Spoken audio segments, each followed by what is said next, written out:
Ebusuya ya mama kwaba sonko so the Bagana Politics Avenue so ebusuya yembo Ryan semu. Ebusuya sa on subscribe ya no subscribe no wa hit notification bell no so say ebi ba political headline so a ye de bi aba abedomo. Ebusuya yembo ra and the ensem. Ebusuya chama Wontumi ne lawyer ekopie court ene witness ekopie court enam ne galam say mo ensensem emu so. Ama ne witness no akọ betray no anase wakọ betray no wa testify say ensem a chama Wontumi anase ne witness no anase chama Wontumi ene eye government witness ne kan no onimo hwe chama Wontumi witness na akọ betray ni say ensem a eye chama Wontumi ene aban no kan no onimo hwe moma yenko tie ensem a ewo ho ne ne aka ye ba ye de beto amoso medamwase. Region Minister Kwabena Dako Mensah has been discharged by the court after he testified as a third defense witness for former MPP Ashanti Regional Chairman Wontumi. Among other things, Dako Mensah admitted during cross-examination that he was unaware of the conversation between Wontumi and Henry Okumi, who is the prosecution witness number 2, which resulted in the latter mining on his concession at Samre Boy. Lord Edwasari reports. Bernard Enchi-Boisiakon, also known as Wontumi, is facing charges of assigning mining rights without the approval of the land minister and facilitating illegal mining operations on the Samre Boy concession in the Western region. Former Western Regional Minister Kwabena Dako Mensah, who also served as chairman of the Western Regional Security Council, told the court during his testimony that a formal complaint was received from Akonta Mining about the invasion of illegal mining operators on Wontumi Samre Boy concession. He affirmed that the complaint was written and documented and was urgently acted upon by the Security Council, as it was consistent with several complaints from other mining rights owners in the region about organized criminal groups invading concessions and carrying out illegal mining. During cross-examination by Deputy Attorney General Dr. Justice Fremsai, the former minister, who served from 2017 to 2025, disclosed that he did not personally know the prosecution's second witness, Henry Okum, the individual who testified that he was commissioned by Wontumi to mine on his concession.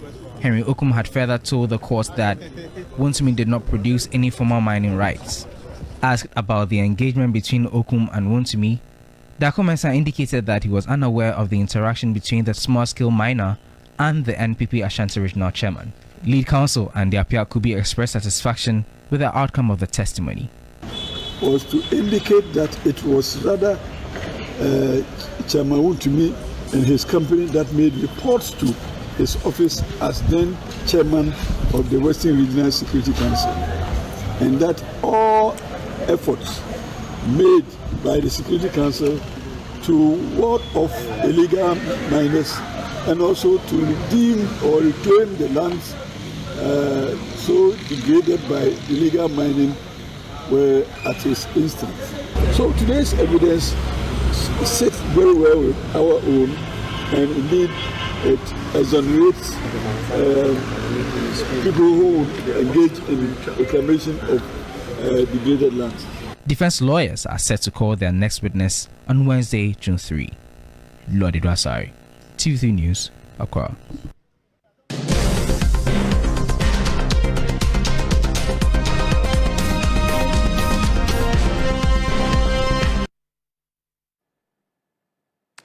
Now, residents of Kenke Factory, a suburb of Koforigia, are demanding sustainable drainage systems and wider culverts to address recurring floods in the area. The flooding, which residents blame on ongoing China Mall construction, has affected the community in recent weeks. Although the Eastern Region Minister Rita Akosua-Awate ordered a suspension of work on the project over a week ago to allow for proper drainage works, residents say only partial desilting has been done and it is not enough.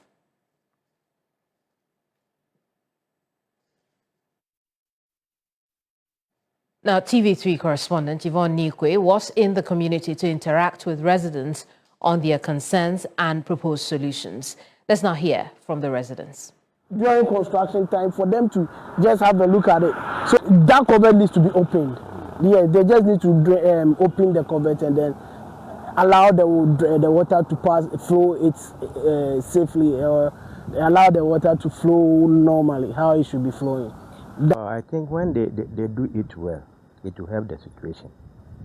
Even if not all the safer, it will help somehow. Except they remove the gutters, they do the gutter well, open the gutter, the channel, so that when the rain falls, it can flow fluent or fast. Oh, I love people's materials. I'm a tailor. I sew in the house. People came and give me materials. I have many materials there. If after that, the material that spoil, I can't dry it. Even when I dry it, there will be stains inside, and I cannot use it anymore. It's not necessary to keep it that material. So I just burn them and forget about it because it's happening already. Nana say ya boys be yes China for abeto ha edo how bebre abrain ye di kan ekowurawura edem na eyi nkrofo niema ye maami say owu ye mfi afeni akiraba ono sa nso ni yiri sa na eko ne dem na ne mani ni ho timra ne mani ba ye na ewura kododo so won pagya no de ne kodu hospital ni.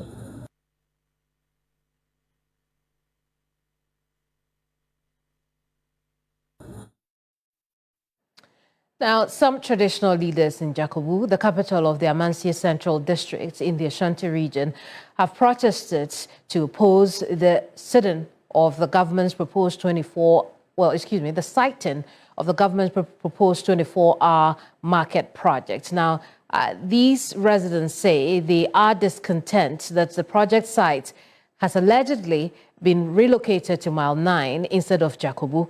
Addressing the media, Jasehene of Jakobu, Nana Enim Koko, expressed disappointment over what he described as the disregard for the concerns and interests of the traditional council and the people of Jakobu. That town, any Jakobu, district capital, any Jakobu. You say, you know, one more at the Abasa on Baba Yamayan, and Penifo Babies and Anam, baby, I know. Ampa ye kire wo mo asase a e kire se wo betumi ayi dwumadie wo ho dwumadie no de o mpese wo me ho bia no e betumi akọ amana yiyi ye ne ye wura DC ye wo Amansie Central ehia wo ho ma wo ma eti ase se ampa wo ma ya asase no ye de asase na ma wo mo didi etie bia no wo me beba be dwumadie no e wo ha mai.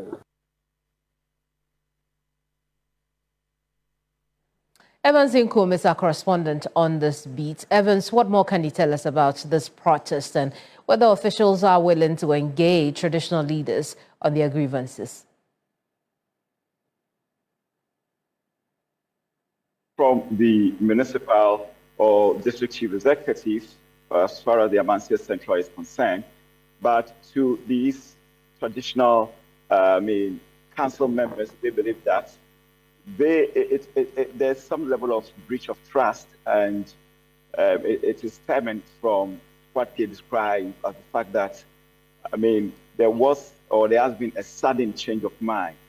Considering earlier conversation with traditional authority, I'm talking about the siting of the 24-hour market within that particular enclave, that is between the traditional authority and that of government. Because they thought that Jakobu presents some level of a vibrant business environment, very conducive for this particular project. But now it has been moved to Mile 9, which is about 20 kilometers away from the district capital, Jakobu. But Kemini, let me say that this is not new as far as this particular project is concerned. The Ashanti region has recorded pockets of such mild, or if you like, a minor protest in some parts of the region.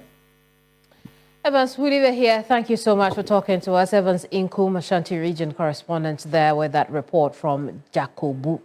Now, stigma, lack of funds and family support continue to pose a huge challenge to ending obstetric fistula in the northern region. According to the Regional Directorate of Health, the situation is thwarting efforts by the Directorate and other stakeholders to completely eliminate obstetric fistula cases in that region. Now, this was disclosed to TV3 following a successful repair of 12 cases in Yendi.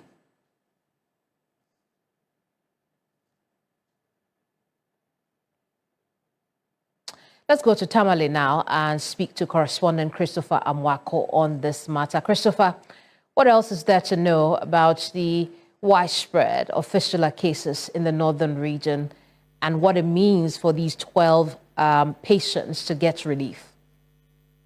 Yes, so Kevin, if you come to the northern parts of the country, fistula is seen as something that's related to witchcraft because they believe that once you have that condition, it is sort of spiritually related according to the people. So your family is stigmatized against yourself and all the people around you. It is very difficult for the people to even associate themselves with the communities in which they live in. And so the Directorate of Health here in the region has taken it upon themselves to intensify education, go to the communities to also ensure that people living with fistula get early treatment. Let's take a listen to what the Regional Directorate has been saying about the stigma and lack of funding associated with the treatment of fistula.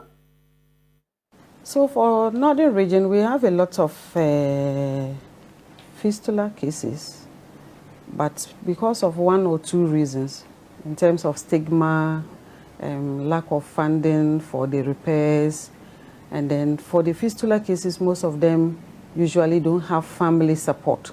So we find it difficult getting them to come out to accept that they actually have these conditions that they need. When a woman is suffering from fistula, some community members think that the woman is a witch or has offended their gods.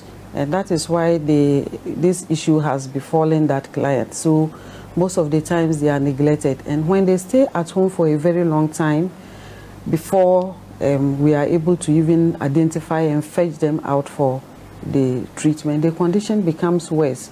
And because they are stigmatized, they don't also want to come out to say that they have the condition. And those who also even have the condition within the facilities, I mean their communities, they are confined in a room.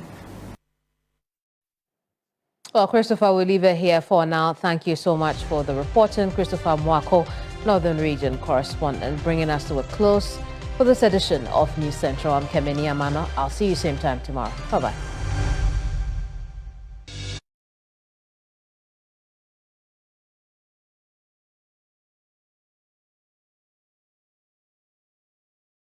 I think this 20% cannot help us at all, honestly speaking. About 30% of it will be better. 30% maybe we'll manage. Even that one too also is a problem actually, but we'll manage. It doesn't help us at all. At least roughly if they can make it up until 30%, it's going to help us. But 20% is not enough. At least we are like 30%. In some way, it's going to benefit someone, and another way, someone is going to suffer, because the 20% is going to help us at least manage the food that we buy, because it's like we are going inside, our income is going inside the food. So, but another way, the passenger who is receiving a little salary is also going to suffer. Meanwhile, passengers are expressing concern over the possible impact of any increase on their cost of living, warning that higher fares will further strain household incomes already affected by inflation. An increase in fuel prices won't help us right now. My sales aren't good. I will increase the price of my goods if fuel prices go up.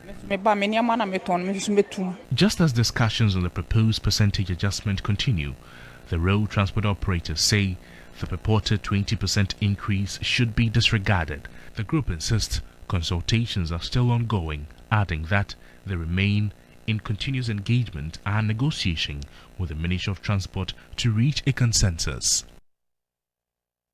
The 60-year-old Eric Mante, who injured his son after tying and dragging him behind a quad bike at North Legon, has been granted bail by the Adenta Circuit Court 1.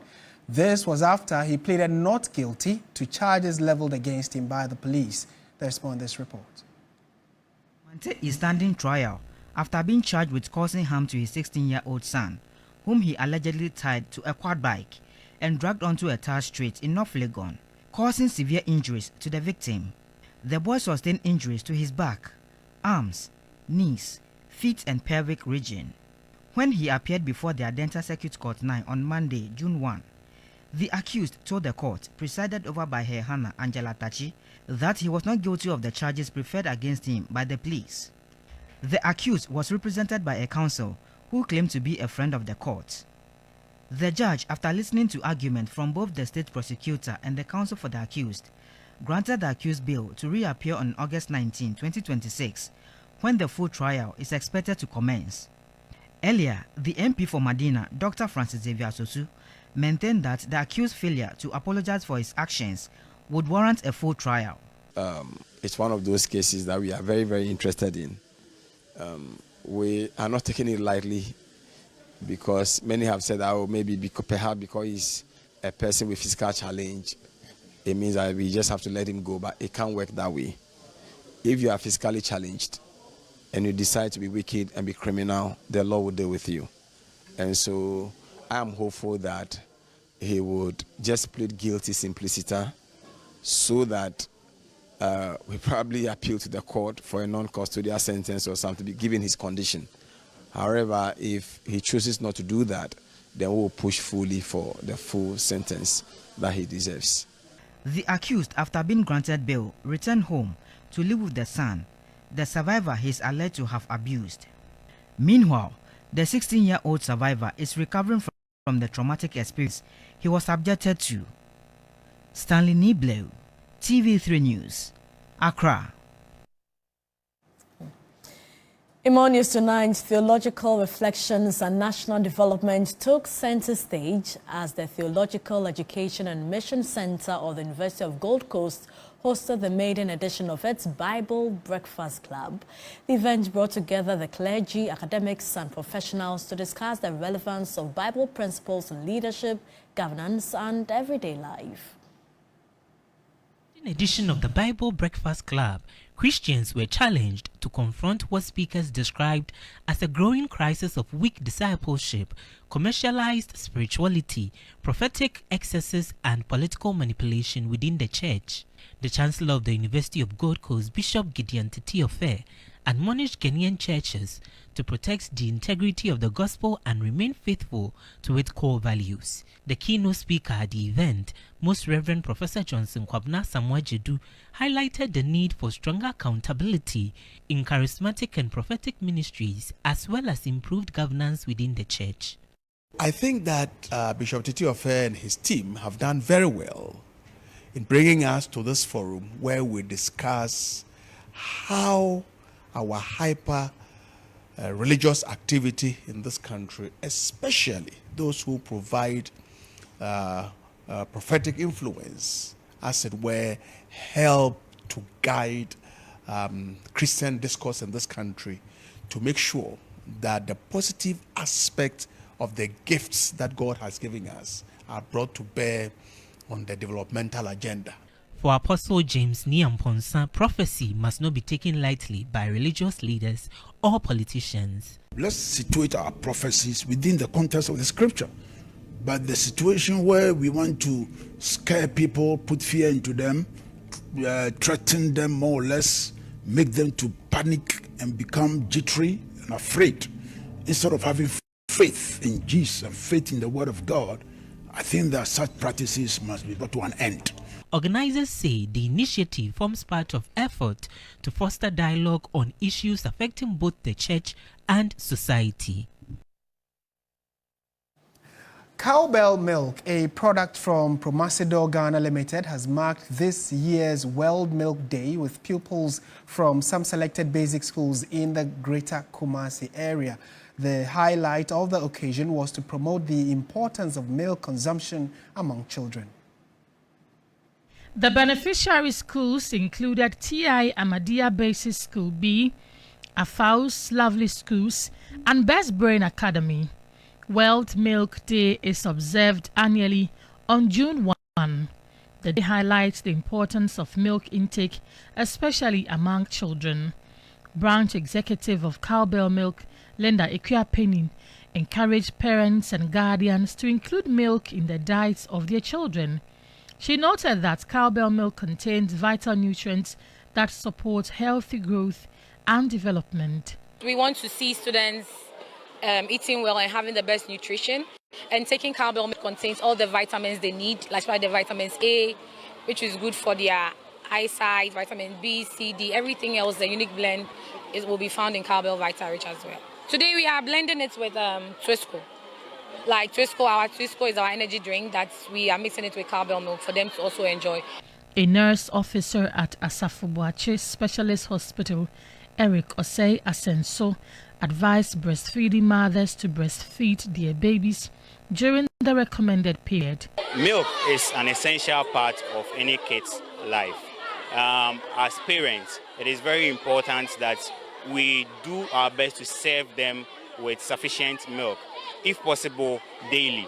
Once they're able to eat enough, we'll be able to. When Wontumi is a we need some any witness no a betray no then some a free court to aye that they be abadum. So subscribe you are not subscribed no white notification bell so. One share amount you send you be bar political hairline as well. The side be abadum. That one say, I'm sure.